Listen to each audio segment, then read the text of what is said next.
Yeah. Where's it on that, like, what if it's 2y plus Okay. 4x and then Just line them up. Just looking at those. You don't have to write this example down. But we have 5y equals 20 plus 2x.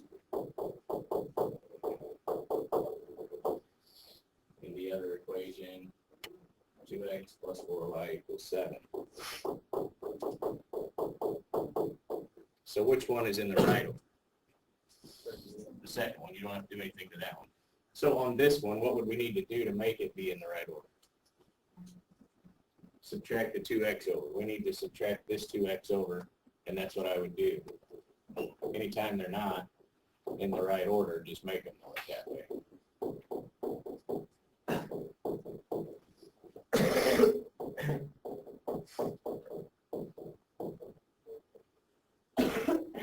So let's go ahead and finish this one since it's another easy example of elimination. You don't have to write it down. Just go with me here.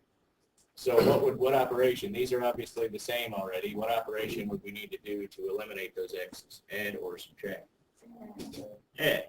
Anytime, again, the signs are different, then you're going to add. And I cannot stress this, putting that in parentheses enough.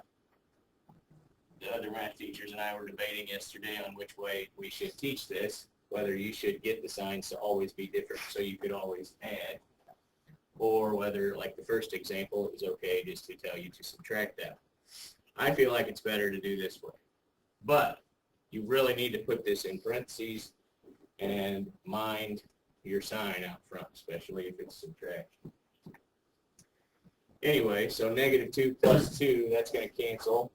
We have 5 plus 4 is going to give us 9y equals 27. So what is y?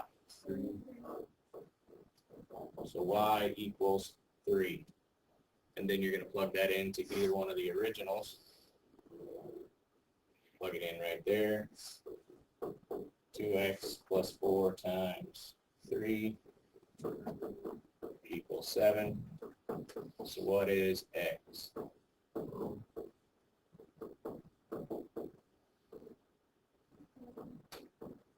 2x equals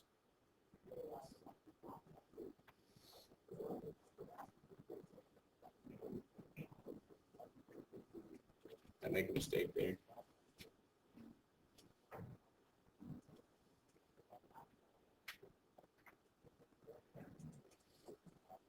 So questions over that?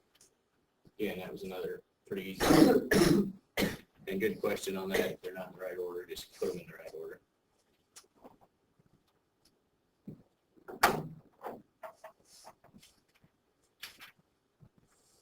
So 3x plus 4y equals 14.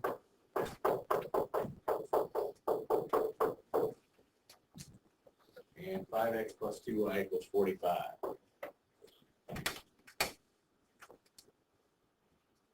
No, that's not the right one. Top one's fine. 4x plus 5y equals 17.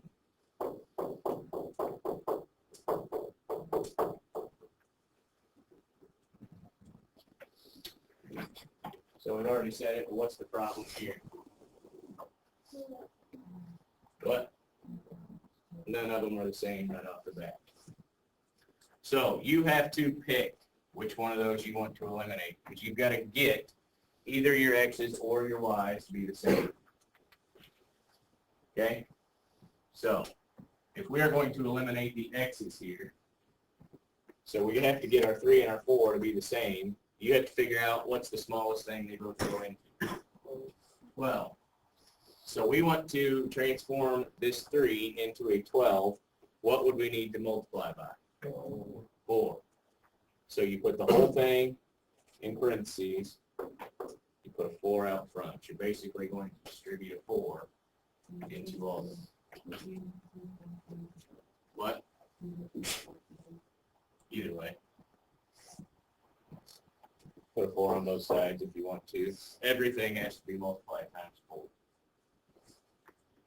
So in doing that, multiplying those all times 4, our new equation for the top one will be 12x plus 16y equals 56.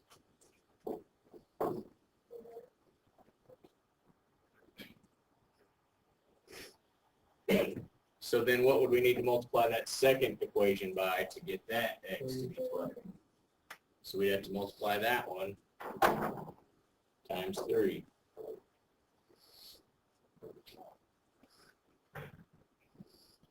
So that one, distributing the 3 into everything there, will give us 12x plus 15y equals what? 51. Okay, so for that one, step 1 was change both equations.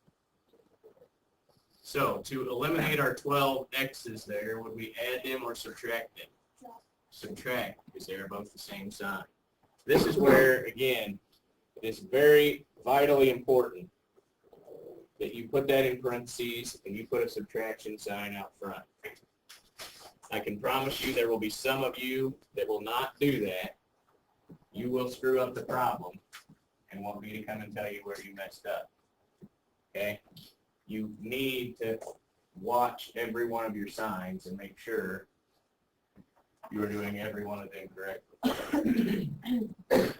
I tell kids every year, take the point of your pencil, put it right here on this 12 and do 12 minus 12. Question? Will we get modules plugged into the second, like before after we multiply? Either one of these originals. So again, 12 minus 12 cancels. The reason this is so important, it's not so much on this one, but if this were negative, then you would be doing 16 minus negative 15. So many of you will just do 16 minus 15 if that's what that sign is, and you'll get it wrong. Okay? Got to mind your sign. It's 16 minus 15 in this case, which would be what? What? So luckily, that one gives us y right off the bat. And what is y equal then? Y equals 5. So again, in our point, we know y equals 5.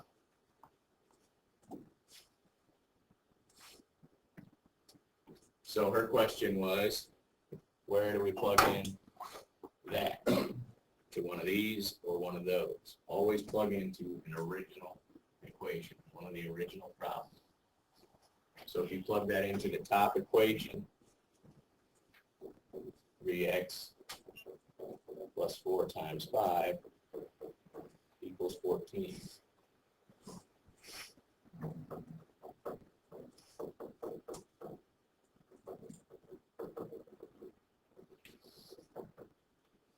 So what is x? X equals negative 2. There's your point of intersection. Which is, again, why most kids are like, I wish you'd have told us this last time instead of making this graph. But with your calculators, it's pretty much just as easy, especially if all you're worried about is where they intersect. Type it in your calculator and get a question. Why did you put 2 I don't know. Because I didn't write it down right.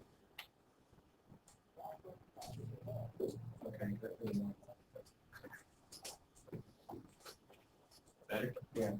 Yep. Any other questions before we start working? We're on your homework.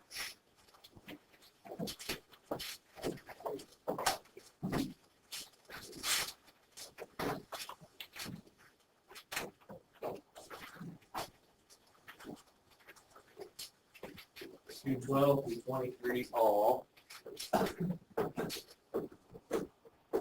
Now that gives you 6 of each type.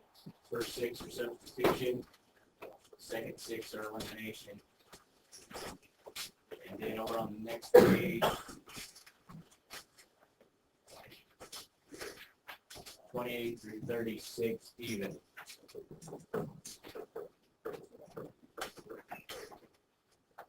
So that's 5 more on those you pick, whichever method you think will work the best, or whichever one is the easiest for you to use.